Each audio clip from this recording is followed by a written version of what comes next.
Hello, everyone, and welcome to the next webinar of today's Buyer Insights and Intelligence Series lineup. I really hope that you're all enjoying the great content we have so far. My name is Claudia Tirico. I'm the editor at Demand Gen Report, and I will be your moderator for this presentation. And it's called, Do You Really Know Your Buyers? How to Collect and Operationalize Buyer Intelligence. Quick little shameless plug here. If you're new to Demand Gen Report, welcome.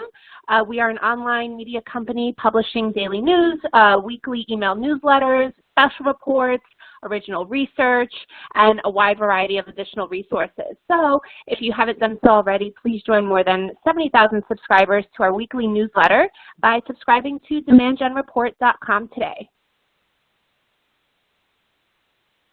All right, during and after today's presentation, please follow along and share your thoughts and feedback with us on Twitter and LinkedIn. You can see all of our Twitter handles right here on your screen. So yeah, we look forward to connecting with you on social.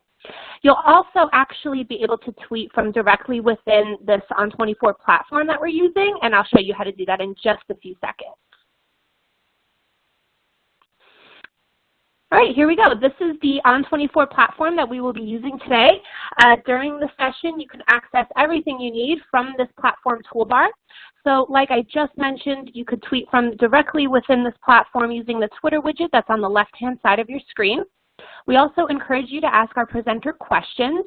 We'll be doing a quick Q&A depending on how much time we have later right after the session. So to do so, simply click that Q&A widget on the top right corner of your screen.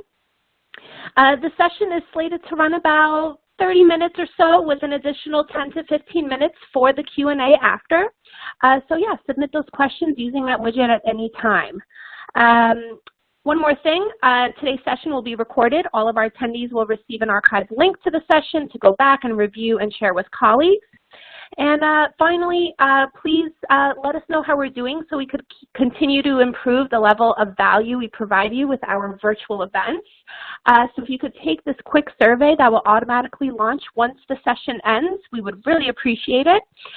You could do so by you could submit the survey actually whenever you'd like during the presentation by clicking on the survey icon that's actually circled at the bottom of your screen.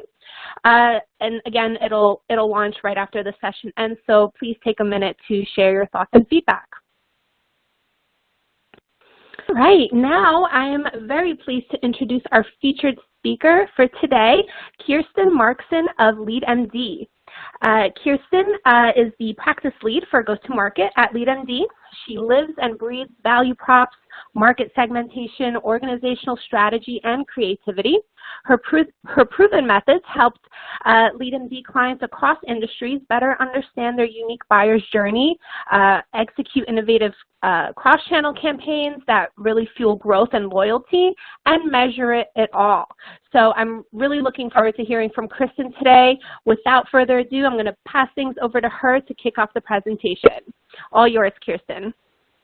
Thanks, Claudia, and thank you for everyone joining today.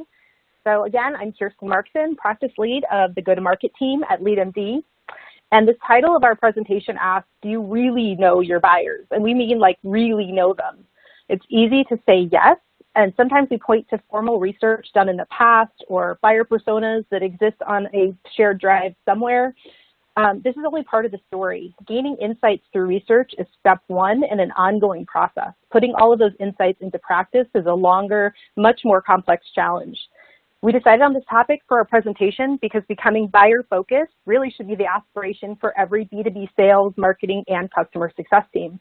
It's also time to get honest with ourselves about what works now, but likely won't work in the future in terms of our strategies. So I'll go through some examples and ideas about how to both collect that buyer intelligence and then how to use those insights to put them into practice. Okay, just a little bit more about me. Claudia introduced me perfectly. So I got my start in traditional market research, and this made me really believe in the power of asking good questions and getting to know what motivates people when they make purchases and when they plan their days. So I'm currently practice lead at LeadMD. This is a marketing consultancy focused on driving revenue through more effective strategy and full alignment between MarTech systems, sales, and marketing processes, and go-to-market strategy. I say here that I'm always trying to practice what I preach about buyer intelligence because I know how hard it is. I've been an in-house marketer and faced many constraints on budget, time, and team cooperation. So the tips I'll share today are really designed to help you break through similar challenges. Before I do, here's just a little bit more about LeadMD. At LeadMD, we help our clients create the strategy, processes, and technology foundation to position them for growth. Today, I'll share some thoughts on why I think it's more important than ever to use buyer intelligence to guide your strategy, how to assess if you really do know your buyers, and how to use this insight to create growth and loyalty. We help our clients solve challenges like this every day. We know it's not easy, but there are ways to get started, large and small, that I'll share today. So, why it's really time to align to your buyers. It's commonly said that buyers bring B2C expectations to B2B experiences, and that's never been more true. This means that we have to deliver the same kinds of thoughtful, well-crafted, personalized, relevant experiences in order to meet those expectations, just like popular brands do, but at a fraction of their budget. Experience matters even more in B2B brands, in my opinion. There could be many more touch points in a B2B sale, and the sales cycle never really ends because of upsell opportunities, renewals, and more. As B2B marketers, we often rely too heavily on things we know aren't exactly delightful experiences. Things like gating content, even though we know no one likes to fill out forms, and sending nurture streams to people who may or may not have fully intended to opt in for months of updates. We may trigger sales outreach before we're really sure someone is interested. The marketers who listen to the signals that their buyers are sending and create messages and buying processes that are relevant, timely, and thoughtful will enjoy greater success over time. Buyers have historically rated B2B experiences lower when compared to B2C, but the companies that get B2B experiences right see very strong rewards from that effort. A recent Accenture study found that 20% of B2B companies have already become customer experience masters. This maturity enables them to drive stronger growth than their peers and to see 2 times the return on investments in customer experience. Buyer and customer insights are the foundation for designing these stellar experiences. Those companies that are classified as customer experience masters have a number of practices and beliefs in common that power their success. Nearly all B2B leaders from the Accenture survey I just mentioned expect that changing behaviors and preferences of their buyers and customers will impact their interactions with their business. The difference is that masters in customer experience are more effective at understanding their customers' needs, adjusting their strategy to reflect them, and have built a culture where buyer and customer insights are the foundation for that innovation. Buyer behaviors are changing now dramatically. We've all had to adjust quickly from in-person to virtual events and create new digital opportunities to share information and make connections. Buyers continue to want to conduct more of their research online before speaking to sales and expect to go further into the sales journey independently versus relying on someone to educate them. This means us must accept that becoming more knowledgeable about buyers isn't something that we can do just once. It's an ongoing process that must be a team effort that aligns people, process, and systems to deliver not only great experiences, but also the ongoing insights to improve them. Building an agile process for understanding buyers and accessing them frequently to ask questions directly is the best way to prepare for the next big change or crisis. Our part is that when you build the foundation of buyer insight, you can design experiences that align to their needs. But even if you create the most buyer-centric process, they won't work if you're speaking to the people at the wrong time. B2B buyer journeys are becoming increasingly complex. We hear from our clients that there are more people involved in decision-making than ever, and that higher-level executives must give approvals, even on relatively small purchases. Pressure on B2B brands to engage an entire committee of buyers and influencers will continue, and not just at any time, but at the moment when they are ready to kick off their buying cycle, and the key moments as it progresses. While buyer intelligence is the foundation of building the right set of motions during this process to orchestrate a sale, intent data is necessary to signal who to talk to when. We're seeing our clients start to use intent data in more sophisticated ways for this purpose, and nailing both the signals of how someone wants to buy and also when they're ready will enable the best sales and marketing teams to fully align to their buyers' needs, wants, and timing. The reasons for focusing on developing insights into buyers are clear. Better conversion, higher lifetime value of your customers, and better performance as a business. We've discussed now how buyer and customer-centric organizations outpace others. But what does true buyer alignment look like? What are the signals that you're getting it right, and what are the signals that you're getting it wrong? In the next section, I'll cover some questions to ask yourself to assess your buyer knowledge. And after that, I'll share some ideas on how you can improve buyer intelligence as a team. Back to the question at the center of this topic, do you really know your buyers? What does that mean to us? In short, it means you know them well enough to predict what they'll need during the buyer journey with a high degree of certainty. You know who they are, the roles they sit in, the questions they have to answer, and how the decision to adopt a new product will impact the work world. Too often, it's easy to see your product at the center of their attention because it's in the center of yours. But that's why it's so powerful to put the customer at the center of the strategy. This means being honest about what you can offer to support buyers, how you can solve their biggest pain points, and how you can remove barriers so they can get the information that they need. The scope of your job when it comes to buyer research is to think thoroughly about their emotions as well as their questions. Who do they need to convince, and the dynamics of their typical buying committees. Signals of misalignment to your buyer can be very clear if your marketing isn't performing as expected and goals are being missed. But there may be other signals that give hints to what needs attention. Some common examples, your sales team is giving feedback that prioritized leads aren't really ready for next stages. There may be also sharp drop-offs in engagement at key moments in the buyer journey. Or you might be confused about why content you thought would perform really, really well just doesn't. All of these are signals that there is work to be done to understand why buyers aren't reacting as you expect them to. So now let's look at some ideas on how to take steps to gather more insights into your buyers. The goal of putting the buyer at the center of your strategy may require shifts not only in what you know and how you do research, but also how you operate as a team. Everything should ideally come together to support an experience that your buyers would be really willing to repeat. In order to orchestrate that ideal buyer journey, you need answers to the questions on this slide and more. Doing foundational research is the only way to understand not just what your buyers do when they interact with your marketing, but all of the ways that they vet solutions that you also may not see. It's critical to understand the emotions at play during this journey. What motivates them? How do they want to feel during this process? What pain points are they experiencing day to day that you can solve? How do they feel about their own careers and ways of working?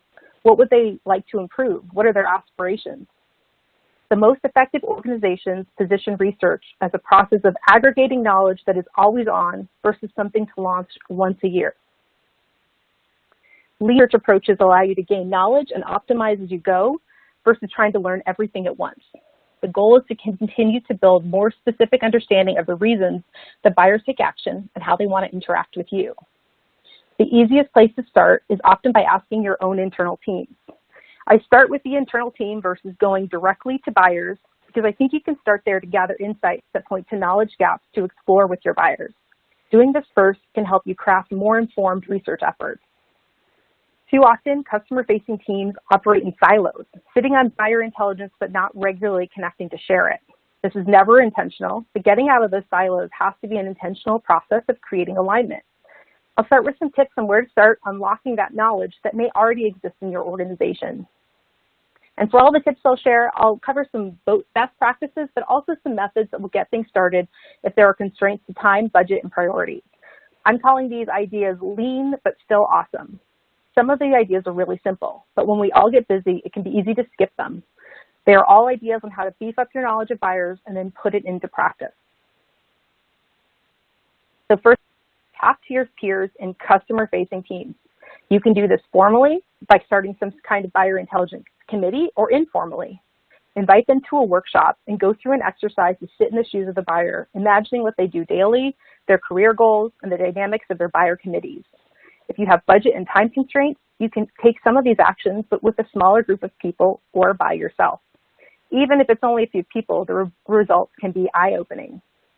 For example, I've seen over and over that marketing isn't aware of the customer research that the product team does, or vice versa. Marketing may think that they don't have access or budget to do buyer research, but find that there's a mountain of data already that just needs to be analyzed from a slightly different lens. In one example, a product lead came to a workshop with a binder of user personas that marketing had never seen. They had something like 38 of them, all thoroughly researched and outlined. Just having the conversation with the product team in this way unlocked new ways of thinking about who they should be selling to, and expanded the roles they started to target in their campaigns. So again, although these things may be simple, just asking the question and starting your peers is a great way to just get the process started. So once you've started the discussion about your buyers and started to define what makes them tick, it's critical to keep that momentum going. Some teams do this by having regular meetings to cover the latest data. Some do win-loss analysis. Others share verbatim responses from customer satisfaction efforts. All of these bits of information can keep that conversation about how to connect with buyers going and keep the solutions going. If you don't have the resources to accomplish this, you can start really small. And this is really small, but I think is often missed. Just listen to sales calls. Just hearing what is on the mind of the buyer at those moments can be powerful and make you rethink the messaging and content you share. You want to hear the questions that they're asking, what their challenges are. Even small steps like this can help you rewire your thinking to be more buyer-centric. Once you've tapped into the knowledge in your team, it's time to launch conversations with your buyers directly, ready to zero in on topics that you've gained some knowledge of, but need more information straight from the source. So although it's best practice to research representatives of your entire addressable market, it's more practical to start with your best customers. I went through this process while an in-house marketer at a SaaS company selling business management software. We started by looking at who was most successful with the software and the attributes of those customers, and then worked backwards. Those were the people that we really wanted to get into our marketing funnel too. We did one-on-one interviews with people who fit those profiles to really understand what made them tick. We used this learning to create new buyer personas that reflected our best users, the ones who cost less to serve and had higher lifetime value because they were more tech savvy and motivated overall in building their business. This kicked off a process of working with the sales team on how to identify these buyers in the sales process based on both the types of businesses they ran and the questions that they'd ask in the sales process. By selling to the right customers, our churn rates eventually dropped and lifetime value went up. If you don't have a data scientist on your team, you can still source information that identifies positive deal signals and capture it based on having conversations with people who interact with customers every single day. Narrowing your focus on ideal customers will help you zero in on developing intelligence about buyers that will have the most positive impact to the growth of your organization. You also want to gain a holistic view of that buyer journey. But now we'll cover the most formal research, which is what many of us think of when we think about buyer intelligence. Doing statistically significant qualitative and quantitative research is the gold standard. But if you don't have budget, bandwidth, and time, it's still valuable to start small. Ask for conversations with industry leaders, send an email to someone who recently bought your solution asking for feedback, ask questions on social media. The only watch out is to not make too many decisions based on a few opinions. Try to get a spread of perspectives and validate them with your data. Ask buyers, market sources, and internal customer advocates. I'm still a big believer in doing formal research and asking all of the questions we covered earlier, but starting small is helpful too. And I found that if you offer even a very small incentive, like a cup of coffee or a small discount or a gift card, prospects and customers are willing to share a lot. As you develop greater insight, large or small, you can start to update your materials and strategy to reflect buyer needs. This is where insights lead to action. Building and updating the foundation. I've listed creating or updating pretty much all of the foundational materials a mature marketing team needs as a step in this process. It's not realistic for most of us to do this all at once. What's more possible for most is creating a roadmap of priorities and starting with the most impactful changes first. In a moment, I'll walk through an example of how this process worked for a B2B company who underwent a transformation in their go-to-market motions based on new intelligence about their buyers and changing market conditions. And as you develop insight, it's critical to bring everyone who interacts with customers along. I've approached this through formal training on new materials like personas, by creating playbooks that share insight and how to operate in relation to different types of buyers for the sales team. If you don't do this formally, attend other teams' meetings to talk about your findings and ask questions. See if it resonates. Even small saving insights can create changes that get incorporated into call scripts, conversations, and messaging to make them more effective. To make this more concrete, I'll share a story about a large SaaS company that sells project management software for niche markets. Worked with them on a buyer research project that covered a lot of the stages I just discussed, and resulted in learning that hugely important insight about their buyers. In this case, the marketing team felt they weren't connecting to buyers despite creating a ton of content for different people by role. A lot of it went unused. Other groups had told them that the role groupings were the most important differentiator among buyers, so their strategy was built on it. As they thought about investing in a new website, they wanted to back up and determine if this was really true, given the digital transformation and other changes in their target market. They embarked on a holistic effort to better understand their buyers and refresh their go-to-market motions based on updated insight. So this project is still in process, but I'll share some behind-the-scenes learning so far. This is the long list of what we did to get at this buyer intelligence. This is an example of something that was much more holistic than most of us can approach all at once, but you can see here that we did a lot of talking. We spoke to leaders across the organization about what they knew about their buyers.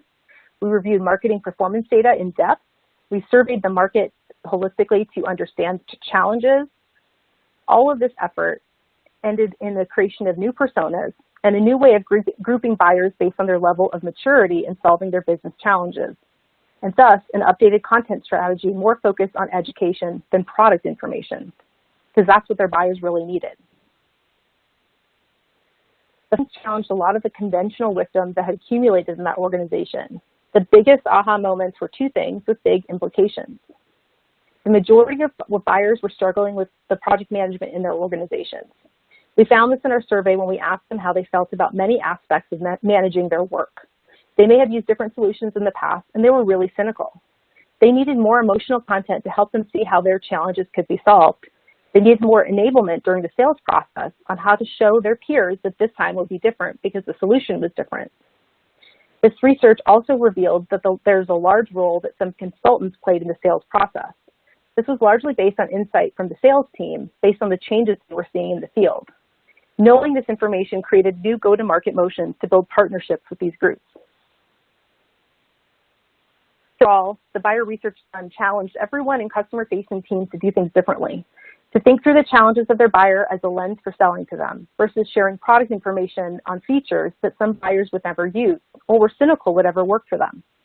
New messaging revolved around pain points and was designed to build confidence that the buyer could conquer this challenge and build a new way to work. In addition to the tactical updates, the discussion about buyers that the research project forced led to ongoing alliances between marketing, sales, and product. I'd like to end here on a few more practical tips on how to turn insights into action. This can mean a lot of different things, from redesigning landing pages for improved usability, to changing an entire lead scoring process, to rethinking the way you price and sell. It may seem overwhelming at first, but making small changes can have big impact. So tackle the low-hanging fruit. Activate your customer-facing allies to solve buyer journey challenges that are the most significant. Are there large drop-offs in some sales stages? Is content that could be useful going unused? The focus of the solutioning should be to address specific high-impact breakpoints in your funnel or the experience that you're delivering. These are things that you deem have the most impact in damaging the relationship with buyers, breaking trust, or just adding unneeded hassle to their days. In one example, in working with a large insurance provider, we found a huge drop-off at the end of a form fill request for services. It was puzzling because to get at that point, people had to invest about 5 to 10 minutes, but at the last step, they exited in large numbers. When we took a hard look at the full experience, the reasons became more clear.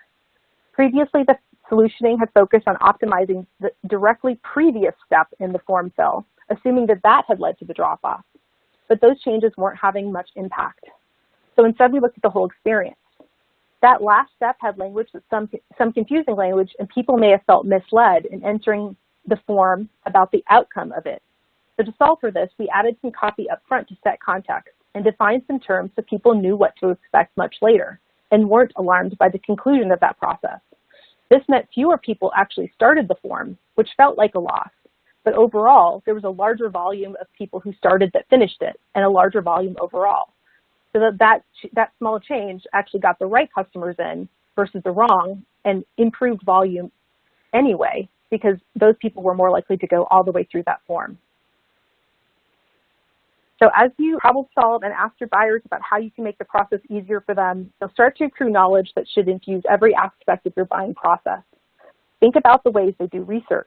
Is there a tool or template you can offer them that would make certain stages easier? Have you created an attraction engine driving to your website with relevant content? Or a trap designed to capture a lead? Are they truly opting in or engaging in an exchange of information they'll soon want to back out of when they get a chance to unsubscribe? If they're hard to get on the phone, are you offering other ways to interact, such as a chat, that may be more effective? Are there approvals that they need? Can you co-create a sales plan with them that will drive to a smoother internal approval and procurement process? Do their initial conversations with sales add value for the buyer, or are they mostly designed to extract information for your company? Some of these actions that are required to be buyer-aligned will feel uncomfortable for B2B marketers steeped in traditional demand generation tactics. They may seem like they'll lead to missed opportunities, but a truly great buying experience will, over time, create trust and draw the right people to you. Every interaction with your organization is a part of that buying experience. Technology tools should enable delivering the right messaging at the right time to the right buyer and their entire buying committee. As you learn about your buyers, go beyond simple lead scoring to build systems that trigger actions based on meaningful signals. Differentiate the buying experience by segments that are based on vertical role, use case, or whatever else creates the most relevant differentiation. Typical B2B buying process can span many months, even years, with many, many touch points.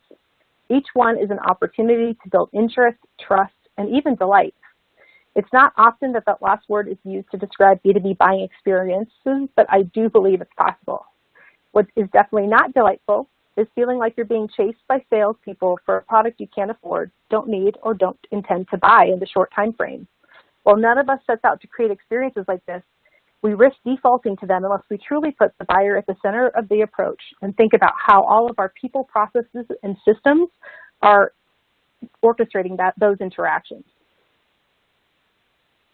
To learn about buyers and solve for experience challenges, you can also refine what you offer in terms of content, messaging, and more. Getting into a rhythm of launching smaller pilots and tests will make your team more agile and ready to truly pivot if you need to. The last few months have shown us all that the ability to adapt is critical in an uncertain world. In the insurance example I just discussed, there were many interim changes to the UX of the form experience that happened before landing on approaches that had an impact. From language changes, color changes, to sequence changes. What made the most difference, though, was setting expectations so people didn't ultimately feel tricked at the end. That seems really obvious, but it took us a lot of testing to get to that conclusion. So ultimately, the goal to get to really know your buyers is never really done. This graphic from a recent Forrester report really brought this home for me. People don't leave their consumer buying expectations when they make B2B purchases. Their emotions evolve and changing patterns of behavior. A culture that rewards curiosity about buyers, creates spaces to test and learn, and aligns teams is the foundation to becoming one of those high-growth, highly customer-centric organizations we discussed at the start of the presentation. It can start with a problem-solving workshop, a conversation with a customer, or a formal launch of a customer experience tiger team. Marketing has the privilege to sit on a mountain of data about our customers, but it doesn't amount to much if you aren't deriving insights from it, sharing it broadly, and using it to guide your go-to-market and customer success motions. When you do, your buyers will reward you with sales, loyalty, and maybe even delight. That's it. Thank you, everyone, for joining. And Claudia, I look forward to the questions.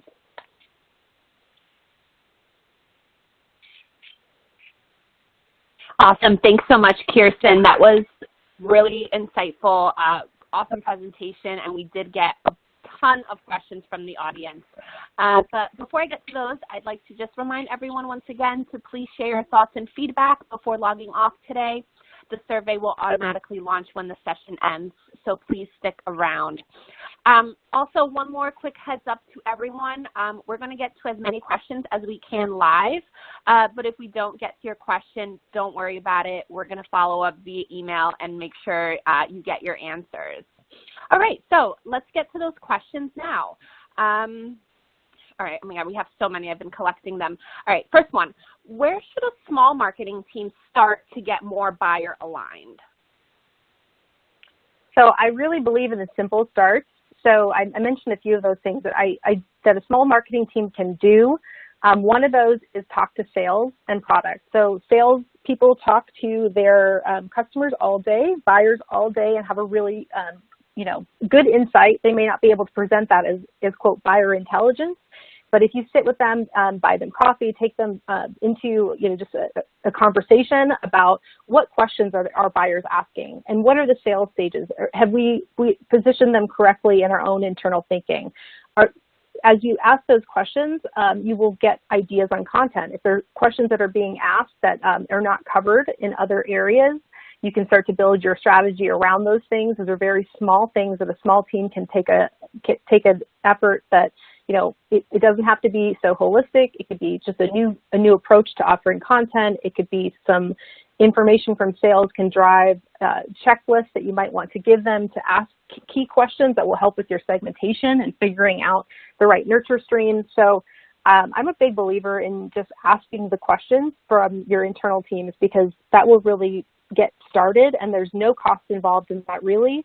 And it can get on the path. If you've already done that, starting some smaller, quote, lean research, looking at people in your funnel, launching just some emails to a few of those prospects. Some people have huge databases of prospects at any given time. Others have small ones. I think depending on the scale, just shoot a note over and say, how is this process going? Is there anything else that, any feedback you would give us about why you chose the solution, why you didn't, or what you're looking at. You have to coordinate any of those efforts with your sales team, of course, and it might be best for them to launch those questions depending on the process and the sales stage that someone is in.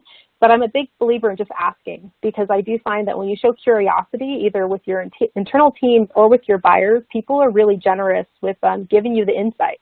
The answers are often right there, but we don't have time to put the story together or we don't know how to ask or where to start. But people will typically tell you what they need and what they want, what works for them, if you create the forum for those conversations to happen.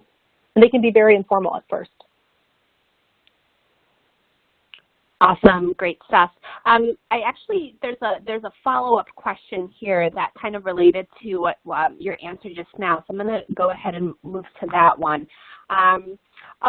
I want to do more to learn about customers, but people on other teams don't seem to want to cooperate.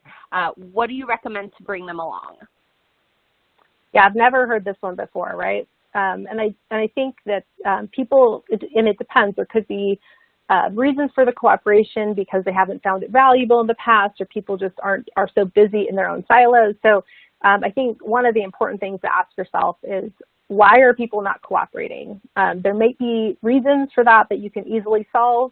If they've been asked to spend a lot of time with marketing in the past and workshops and then didn't see any output from it, they might have been burned in the past. And so just getting some of that intel before you go into those conversations, what's happened in the past, what, are the leaders cooperating?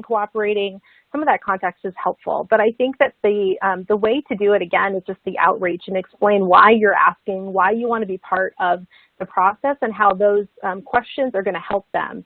So thinking about their motivation. The motivation for sales is really clear. They have more intelligence and you are helping them with your marketing that is going to get people further along in the sales process and result in better conversion. Just focusing on the what's in it for them as a way to start those conversations and inviting them into the process. For product, they often are looking at product usage and churn metrics and might be trying to figure out the best ways to solve those. So that conversation around how do we get the right people into our funnel? How do we get the right people in and educate them in the marketing process so we know they're the right people?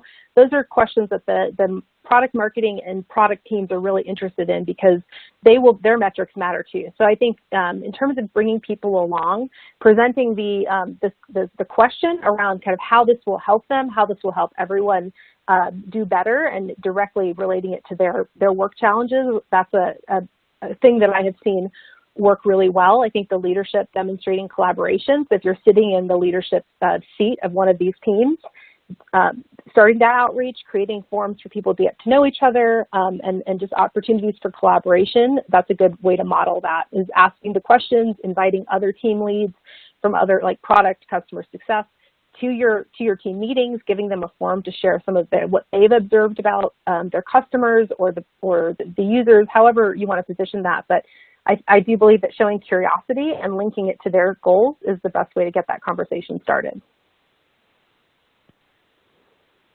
Awesome. The next one is, I work on a marketing team that has little updated buyer research. How do I sell my boss on investing in it next year, especially given that budgets have been cut?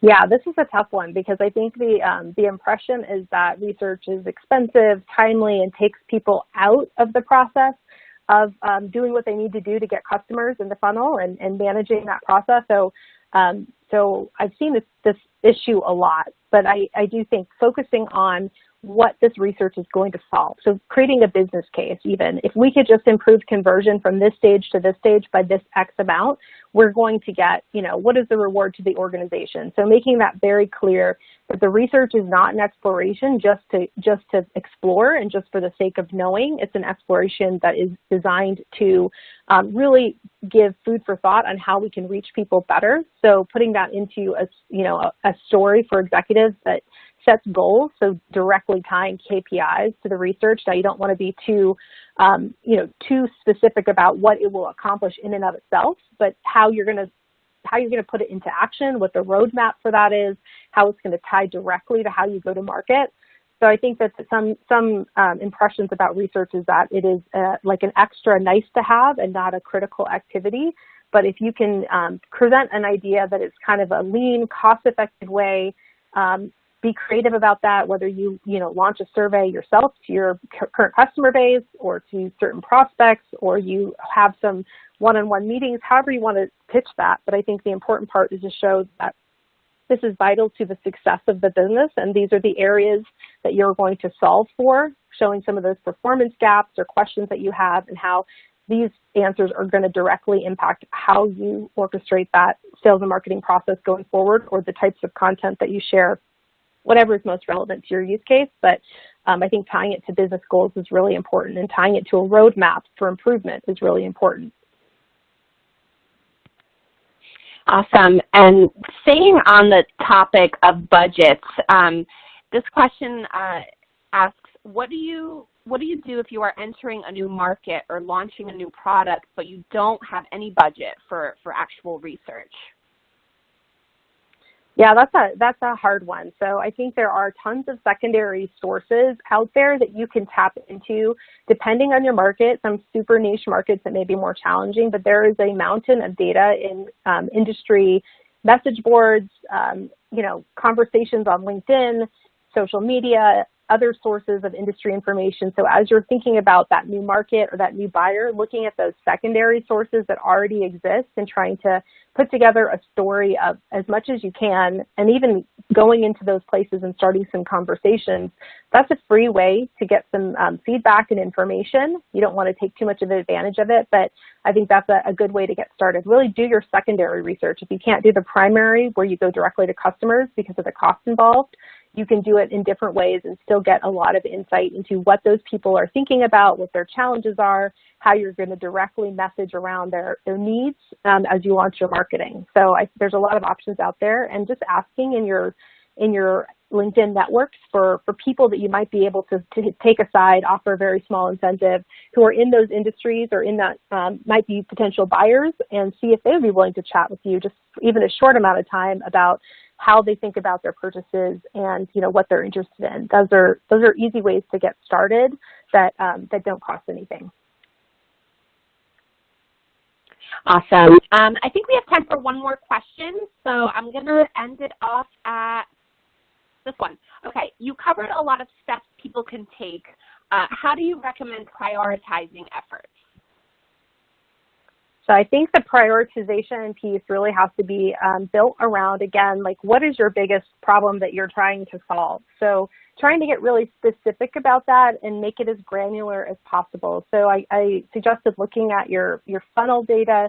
Are there places that are particularly, that show a lot of drop-off, or there are patterns in your data that you have questions around? try to focus on what you think is going to have the most impact ultimately to your return on investment and overall your impact as a marketer and through the sales process. So I think that is, like, in my experience, looking at the data, trying to identify a few points in that data that you want to solve around, that you think are going to have the most impact, that are not nice to have, that really impact people, and then prioritizing those based on the level of impact. So if you solve for X problem, you're going to get this return expected. But that's how I would try to approach that. There might be things that are really glaringly obvious. If you have a business that has a lot of customer reviews, for example, and they're all pointing to something, you would want to solve that. If you have NPS or the tractor data that gives you a hint of something that's going really wrong, you might want to dig into that to learn more about why that might be the case. So there might be data sources that guide your prioritization, but I think it really depends on what you think is going to be the most impactful and where you think the biggest pain points are. So you want to organize around that. Love it. All right, Kirsten, thank you so much. That's all the time we have for questions today, but like I said earlier, keep them coming. If you still have a question or a follow-up question to what we just discussed, we will definitely follow up via email. Awesome. Well, thank you, Claudia. Yeah, thank you, Kirsten, I'm sorry, for all of the great insights. Thank you to all of our attendees for taking the time to join us today. The session will be available on demand as always. Don't forget to catch our next one coming right up. It's called ABM Finding Demand When the Market Slows Down. Starts at 2 p.m. Thanks again, everyone, and enjoy the rest of the series.